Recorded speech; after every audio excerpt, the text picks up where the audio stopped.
Hello y'all, thought I would tell you the story of my engagement back in 2011.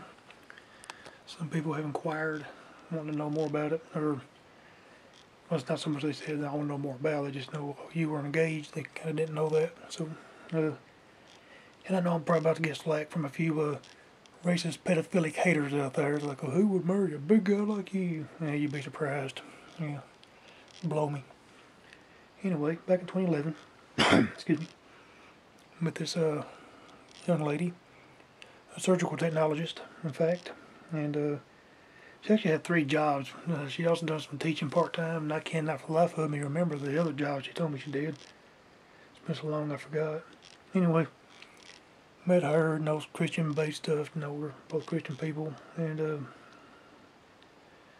went on the first date and everything. I kind of thought, well, I probably won't happen again, but after it's over with, she takes back that she had fun and like to go out more, and things build up, and eventually, she's not the kind of person that wants surprises. She she wanted to know, but we agreed to get married. But she didn't want surprises. She wanted to know what's coming up. When I was getting the ring, things like that. We already agreed to marry. We was already engaged. I just hadn't got the ring yet. So,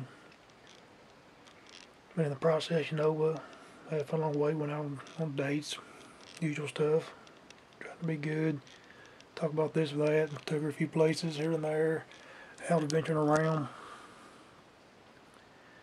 And eventually, I got to notice something a little bit odd. She'd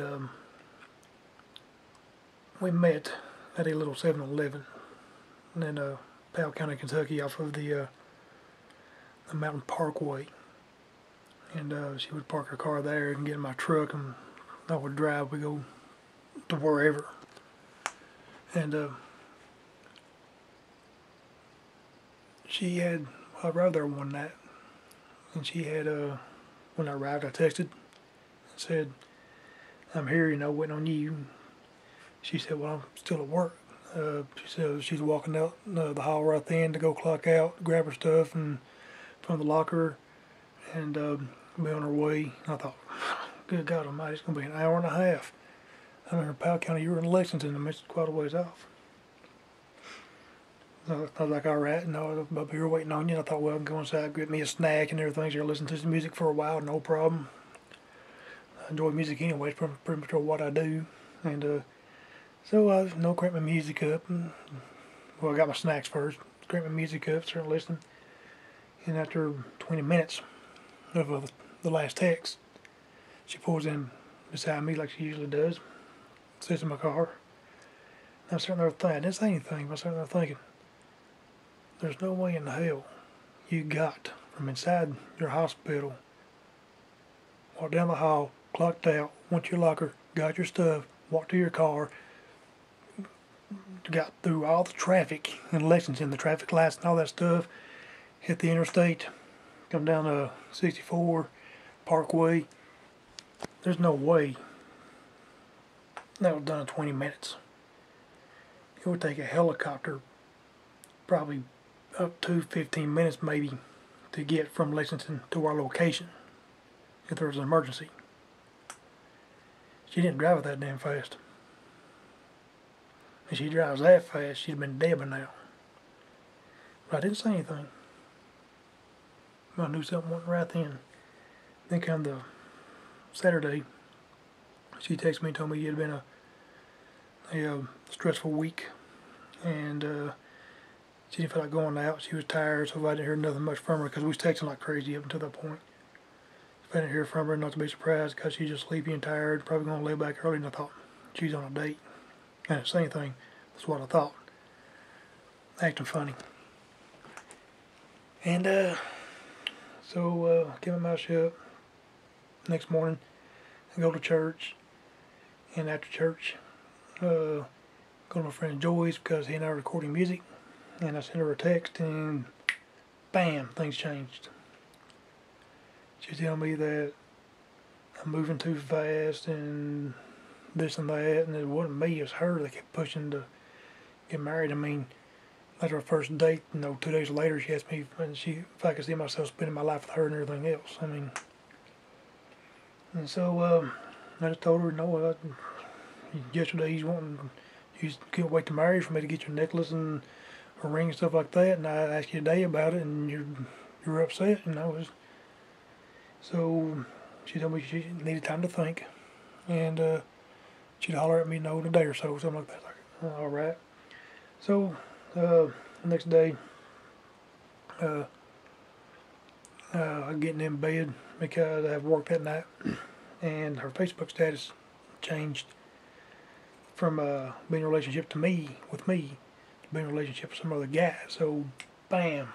I don't get no sleep the rest of the day. Me and her was fighting. And so what's going on? This and that. I see this on here. I suspect you was dating somebody Saturday night. And she said she wasn't. And I said, I'm not stupid. I said, you was on a date Saturday night, and I know it. That's when she wrote back. She said, how did you know I was dating that guy Saturday? She said, I didn't tell anybody. I told her, I didn't. Nobody told me anything. I could tell by your behavior. You was on a date.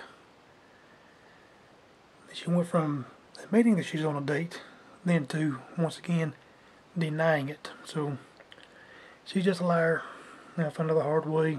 Of course, I got pretty much attached to her, and so that was hurtful, but I knew it was better for me.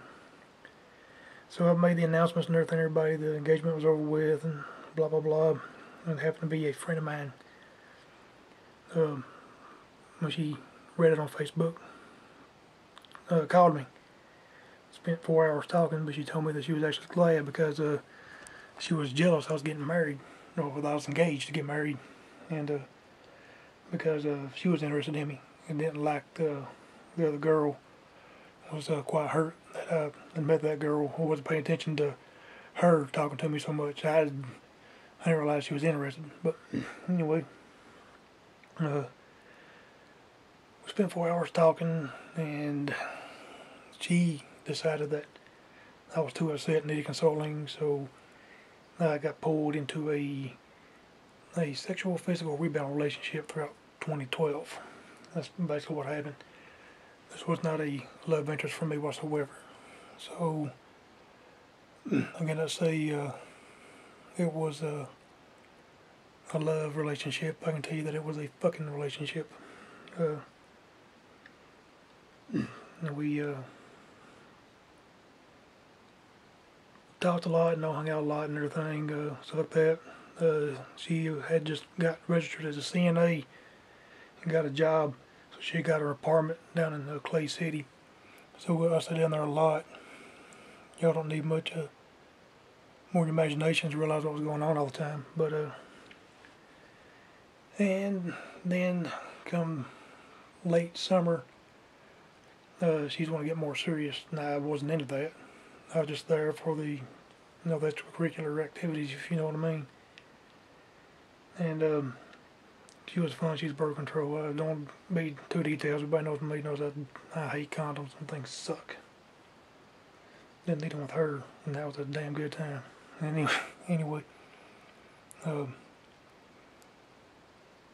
she was talking to me. He was in the truck. It was right in the middle of downtown, and she told me her hand looked bare, and I wasn't catching what she's meaning. I just so nonchalantly being me, a little dream world, a little concert in my head I have all the time because I love music. And I was like, oh, what do you mean everything, And she said, doesn't it look no bare to you? I was like, what do you mean? And she rubbed her ring finger then and said, doesn't that look empty to you? And I was like, oh, God, no. And I was trying to fight that off by getting around it any way I could think of without being direct and stuff like that. Then she mentioned that she might be pregnant. And that scared the shit out of me. I learned at that moment, I might not have a good woman in my life, but I do not want kids.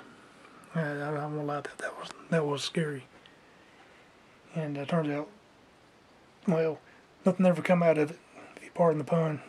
So, I don't think she was ever pregnant. I think she was kind of fibbing to me.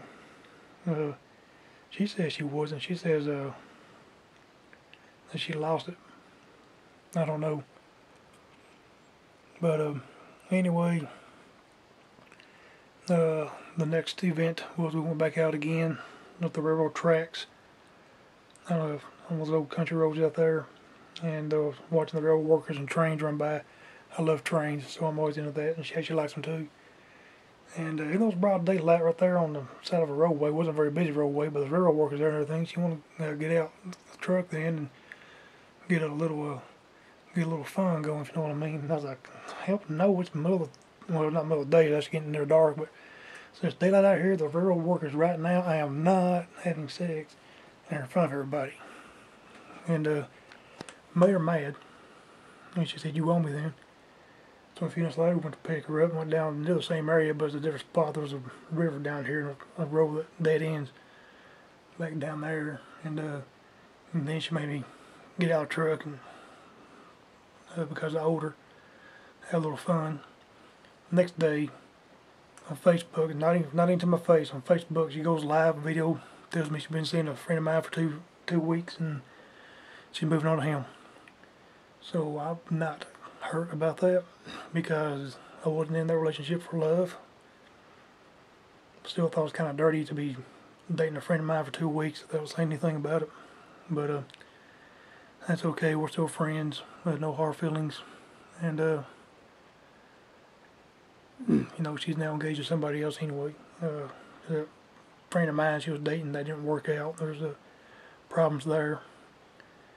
So anyway, that's the story, my engagement into the rebound. Since then, I've been single since August of 2012.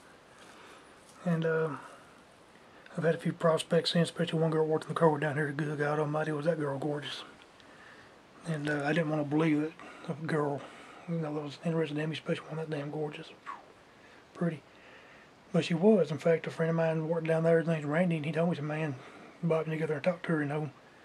Said she's into you. And said she's a good girl. I think she's going to school for nursing, if I remember correctly. No Christian beliefs and all that, so a close match for me. Just the fact she probably wants kids, and I don't want that, but anyway.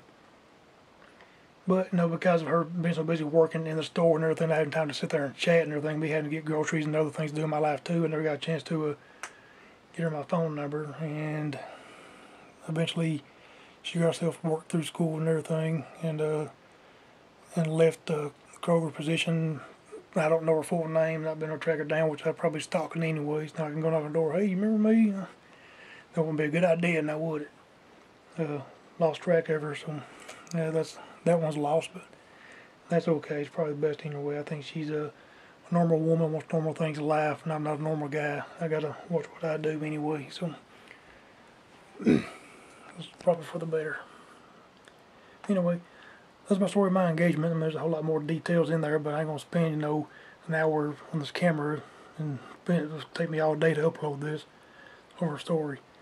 So that's that. Nothing special. Kind of hurt that I lost that girl, but she turned out to be a liar, and that's the saddest part of it to me.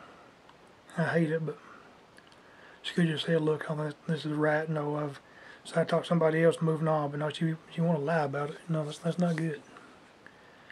And the rebound relationship, yeah, I wasn't in it for love, so I can't throw no complaints right there whatsoever, can I?